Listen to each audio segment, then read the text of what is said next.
അവർ നമ്മളോട് ഇറങ്ങി വരില്ലായിരുന്നോ? ഈ പെണ്ണുങ്ങൾക്കെല്ലാം കരിങ്കല്ലിന്റെ ഹൃദയമാണെന്ന് പറയുന്നത് വെറുതെ അല്ല.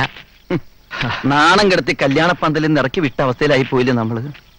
എന്നിട്ട് അവളന്മാർക്ക് അവിടെ നിൽക്കാൻ ഇങ്ങനെ മനസ്സ് വന്നു? ഞാൻ മനസ്സ് വരും. കാരണം അവരുടെ ഉള്ളിന്റെ ഉള്ളില് നമ്മൾ ഇപ്പോഴും അവരുടെ താഴെയാ. വിദ്യാഭ്യാസവും ജോലിയൊന്നും അല്ല, പണം. പണമാണ് ഇന്നത്തെ കാലത്ത് ഏറ്റവും വലുത്. എന്നാലും എന്റെ കണ്ണിലെ കൃഷ്ണമണി പോലെയാണ് ഞാൻ അവളെ നോക്കിയത്. അപ്പൊ ഞാനോ? ജയപ്രഭയ്ക്ക് ഒന്നിനും ഒരു കുറവ് ഞാനും വരുത്തിയിട്ടില്ല. ഇനി അതൊക്കെ പറഞ്ഞ് നിലവിളിച്ചോണ്ടിരുന്നിട്ട് ഒരു കാര്യമില്ല. നമുക്ക് നമ്മുടെ കാര്യം, അവർക്ക് അവരുടെ കാര്യം. നമ്മൾ എത്ര... ആരാ മനസ്സിലായില്ല? വേണ്ട, അവിടെ തന്നെ നിന്നാ മതി. നീ ഞാനും തമ്മിലുള്ള ബന്ധം അന്നത്തോടെ തീർന്നു. എന്താ സുധാകരേട്ടൻ ഇങ്ങനെയൊക്കെ പറയുന്നേ? ചേട്ടാ വന്നേ. വേണ്ട, ഇനി അവരവരുടെ വീടുകൾ കഴിഞ്ഞാൽ മതി. സുധാകരേട്ടൻ പറഞ്ഞത് ഞങ്ങളുടെ 3 പേരും തീരുമാനമാണ്. ഓഹോ, അപ്പൊ 3 പേരും കൂടെ ചേർന്നുള്ള ഒത്തുകളിയാണല്ലേ? അങ്ങനെ കരുതിയാലും വിരോധമൊന്നുമില്ല. ന്യായമായിട്ടുള്ള കാര്യങ്ങൾക്ക് ഞങ്ങൾ ഒറ്റക്കെട്ടാണ്. ഞങ്ങളെ സ്നേഹിക്കുകയും അനുസരിക്കുകയും ചെയ്യാത്ത ഭാര്യമാരുടെ കൂടെ ജീവിക്കാൻ ഞങ്ങൾക്ക് താല്പര്യമില്ല. ഞങ്ങൾ എന്ത് തെറ്റാണ് ചെയ്തെന്ന് അറിഞ്ഞാൽ കൊള്ളാം. അതെ. അയ്യോ, നിങ്ങൾ ആരും ഒരു തെറ്റും ചെയ്തിട്ടില്ലേ? തെറ്റ് ചെയ്തവര് ഞങ്ങളാ. പെൺമക്കൾക്ക് ഒരു വിലയും കൽപ്പിക്കാത്ത, അവരെ എങ്ങനെയെങ്കിലും ആരുടെയെങ്കിലും തലയിൽ കെട്ടിവെച്ചാൽ മതി എന്ന് വിചാരിക്കുന്ന ആൾക്കാരുമായിട്ട് ബന്ധം വെച്ചത് ഞങ്ങളുടെ തെറ്റ്. തങ്ങൾക്ക് പറ്റിയ ഭർത്താക്കന്മാരില്ല എന്ന് ഭാര്യമാര് കൂടെ കൂടെ കുത്തി നോവിച്ചിട്ടും അതെല്ലാം മറക്കാനും പൊറുക്കാനും തയ്യാറായത് ഞങ്ങളുടെ തെറ്റ്. അപമാനമെല്ലാം സഹിച്ച് അളിയന്റെ കല്യാണം സ്വന്തം കൂടപ്പുറപ്പിന്റെ കല്യാണം പോലെ ഗംഭീരമാക്കാൻ ശ്രമിച്ചത് ഞങ്ങളുടെ തെറ്റ്. അതെ ഉത്തമ, നിങ്ങൾ ഈ പറഞ്ഞതൊക്കെ തെറ്റാണ് ഞാൻ പറയില്ല കുട്ടികളെ. പക്ഷെ അന്ന് ഇവര് നിങ്ങളുടെ കൂടെ വരാതിരുന്നത് നിങ്ങളോട് സ്നേഹവും ബഹുമാനവും ഇല്ലാഞ്ഞിട്ടല്ല. ഈ അമ്മയുടെ നിസ്സഹായാവസ്ഥ അവർക്ക് മനസ്സിലായതുകൊണ്ടാ. കല്യാണത്തിന് നിങ്ങൾ എല്ലാവരും ഉണ്ടാവണം എന്നുള്ളത് ഈ അമ്മയുടെ ആഗ്രഹമായിരുന്നു. അതേതായാലും നടന്നില്ല.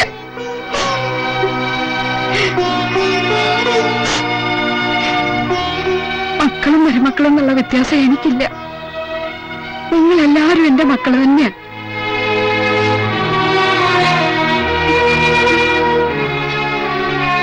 ഈ അമ്മയുടെ കണ്ണീരിന് എന്തെങ്കിലും വില കൽപ്പിക്കുന്നുണ്ടെങ്കിൽ എന്റെ മക്കൾ ഇവരോട് പൊറുക്കണം. ഇനി ഇവരുടെ ഭാഗത്തുനിന്ന് ഒരു തെറ്റും ഉണ്ടാവില്ല. ഈ അമ്മയുടെ അപേക്ഷയാ മോനെ. ഒന്ന് മാത്രം ഞാൻ ഉറപ്പു തരാം, അന്ന് നേരിട്ട പോലുള്ള അപമാനം നിങ്ങൾക്കിനി ഒരിക്കലും ഉണ്ടാവില്ല. നിങ്ങൾക്ക് തരാനുള്ള കാശിന്റെ കാര്യത്തിലും ഞാൻ എന്തെങ്കിലും ഒരു തീരുമാനം ഉണ്ടാക്കും. അതൊരു ഔദാര്യമല്ല, നിങ്ങളുടെ അവകാശ. പെട്ടെന്നുണ്ടായ ദേഷ്യത്തിൽ ഞങ്ങൾ എന്തെങ്കിലും അവിവേകം പ്രവർത്തിച്ചിട്ടുണ്ടെങ്കിൽ അമ്മ ഞങ്ങളോട് ക്ഷമിക്കണം. അടുത്തേക്ക് വരൂ അമ്മേ, നിങ്ങൾ വരിക.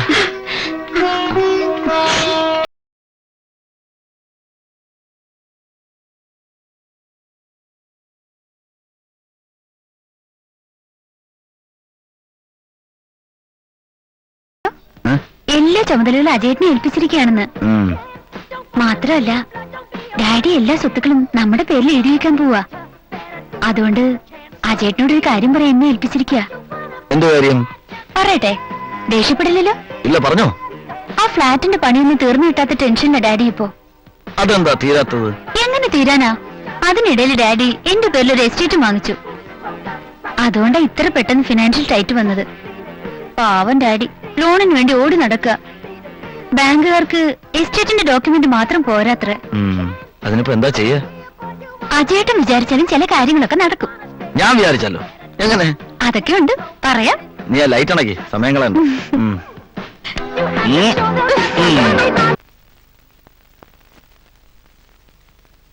നിങ്ങൾ എന്താ ഒന്നും മിണ്ടാത്തെ? ഞാൻ കുറെ നേരമായി ചോദിക്കണല്ലോ. ഞാൻ അവരോട് എന്താ പറയണ്ടേ? നീ ഒന്നും പറയണ്ട, അവര് വന്ന് എന്നോട് ചോദിക്കട്ടെ, അപ്പൊ ഞാൻ സംസാരിച്ചോളാം. പണത്തിന് മാത്രം ഇത്ര കുറവുണ്ടെന്നുള്ളൂ, മാനാഭിമാനമൊക്കെ അവർക്കും ഉണ്ട്. എന്തോ? അത്ര കണ്ട് ആക്ഷേപിച്ചല്ലേ അതുങ്ങളെ അവിടുന്ന് ഇറക്കി വിട്ടത്. എന്നിട്ട് ഞാൻ ചെന്ന് പറഞ്ഞപ്പോ അവരെല്ലാം ക്ഷമിക്കാൻ തയ്യാറായി. അല്ലെങ്കിൽ പെമ്മക്കളെ 3 ഇവിടെ തന്നെ നിന്നേനെ. അതിനിപ്പോ ഞാൻ എന്താ വേണ്ടേ? ഞാൻ പറഞ്ഞ രൂപ അവർക്ക് കൊടുക്കണം.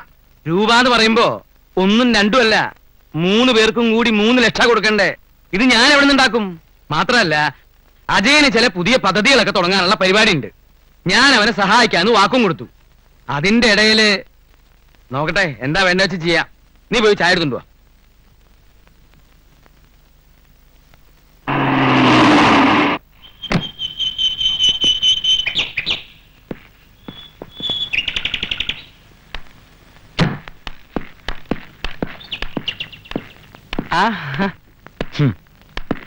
പോയ കാര്യം എന്തായി മോനെ? എല്ലാം ശരിയായി വന്നതാച്ചാ, പക്ഷെ ചെറിയൊരു പ്രശ്നം.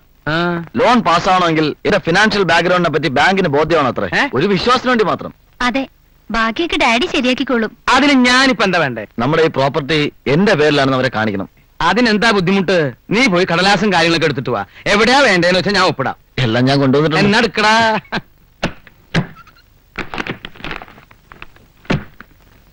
എവിടെയാണ്ടേ? ഇവിടെ ഒരു ആ, ഇനി എവിടെയാ? ഇവിടെ ആ, ഇനിയാ? ഒരെണ്ണം. ഓ, ആ, ചേച്ചിമാര് കുറച്ച് കാശ് ചോദിച്ചിട്ടുണ്ട്. അമ്മ കൊടുക്കാന്ന് പറയുകയും ചെയ്തു. ലോൺ കിട്ടിയ നിന്റെ ആവശ്യം കഴിച്ച് ബാക്കിയുണ്ടെങ്കിൽ എന്റെ ആവശ്യത്തിന് എന്നെ ഇത് തികയില്ല. അച്ഛാ, ഇനിയും കുറെ കാശുകൂടി വേണം. അതെങ്ങനെ ഉണ്ടാക്കുമെന്നുള്ള ടെൻഷനില്ല അജേട്ടൻ. ഓ, അത് ശരി. നിങ്ങൾ എന്തേ കാണിക്കണേ? ഉള്ളത് മുഴുവനും അവന്റെ പേർക്ക് എഴുതി കൊടുക്ക. അമ്മ എന്താ അങ്ങനെ പറഞ്ഞത്? ദണ്ണം കൊണ്ട് എത്ര ദിവസമായി പട്ടിയെപ്പണി നിന്റെ അച്ഛന്റെ പുറകെ ഞാൻ നടക്കാൻ തുടങ്ങിയിട്ട്. നിന്റെ പെങ്ങന്മാരുടെ കാര്യം തന്നെയാ ഞാൻ പറഞ്ഞത്. അമ്മ ഇത് ഞാൻ ബാങ്കിന്റെ... നിർത്ത്, വിശദീകരണമൊന്നും വേണ്ട. ദേ, അവസാനം വാവിട്ടൊന്ന് കരയാൻ പെൺകുട്ടികളെ ഉണ്ടാവൂ. ആമക്കളെ വളർത്തുന്നൊക്കെ കണക്കാം. പുതിയ സോങ്ങൾ കിട്ടുമ്പോ എന്തെല്ലാം മറക്കും. അമ്മേ, ഓ, ഭാര്യയുടെ മുമ്പിൽ വെച്ചൊന്ന് വഴക്ക് പറഞ്ഞപ്പോ നിനക്ക് സഹിക്കുന്നില്ല അല്ലേ? അതുപോലെ നിന്റെ ചേച്ചിമാർ അവരുടെ ഭർത്താക്കന്മാരുടെ മുമ്പിൽ ചെറുതാവുന്നത് കാണാൻ എനിക്ക് കൊണ്ടിടാ വിഷമം. നീ ഇനി ഓരോന്ന് പറഞ്ഞ് അവനെ വിഷമിപ്പിക്കണ്ട. നിങ്ങൾക്ക് എപ്പോഴും അവനെ കുറിച്ച് മാത്രമേ ചിന്തയുള്ളൂ. അതുങ്ങൾ നമ്മുടെ മക്കൾ തന്നെയല്ലേ? അവര് കരയുന്ന കണ്ടാലും നമുക്ക് വേദനിക്കില്ലേ? ഇല്ല, നിങ്ങൾക്ക് വേദനിക്കില്ല.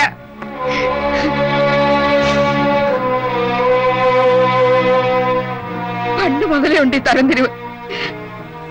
ആദ്യത്തെ രണ്ട് പെണ്ണായി പോയപ്പോ എന്നോടുള്ള സ്നേഹത്തിന് പോലും കുറവ് കാട്ടിയത് എനിക്ക് ഓർമ്മയുണ്ട്. ശാരദേ, പറയണം, മനസ്സിൽ അടക്കി പിടിച്ചോണ്ട് നടക്കാൻ വയ്യ എനിക്ക്. അടങ്ങി അനുസരിച്ച് മടുത്തു. ഇത്രയൊക്കെ സംസാരിക്കാൻ ഇവിടെ ഇപ്പൊ എന്താ ഉണ്ടായത്? എന്തോ എനിക്ക് പേടിയാവുന്നു. എന്റെ കുഞ്ഞുങ്ങളുടെ മുഖത്ത് ഞാൻ ഇനി എങ്ങനെ നോക്കും? നീ ഇനി നോക്കുകയും പറയൊന്നും വേണ്ട. അവർക്ക് ഇനി നയാ പൈസ കൊടുക്കാൻ ഞാൻ ഉദ്ദേശിച്ചിട്ടില്ല. ദുഷ്ടനാ നിങ്ങൾ, ദുഷ്ടൻ. അനുഭവിക്കും. എന്റെ കുഞ്ഞുങ്ങളെ വേദനിപ്പിച്ച് ഞാൻ അനുഭവിക്കും. ഈശ്വരൻ നിങ്ങളെ വെറുതെ വിടില്ല. അനുഭവിക്കും നിങ്ങൾ, ദുഷ്ടൻ.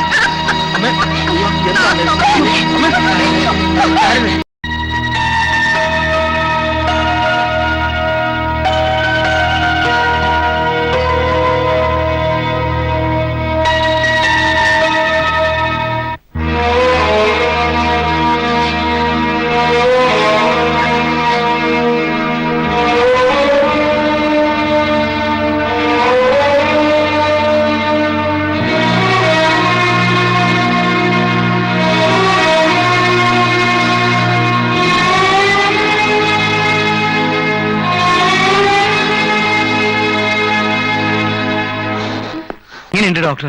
ഞാൻ പരമാവധി ശ്രമിച്ചു നോക്കി, പക്ഷേ അറിയിക്കാവുന്നവരൊക്കെ അറിയിച്ചോളൂ.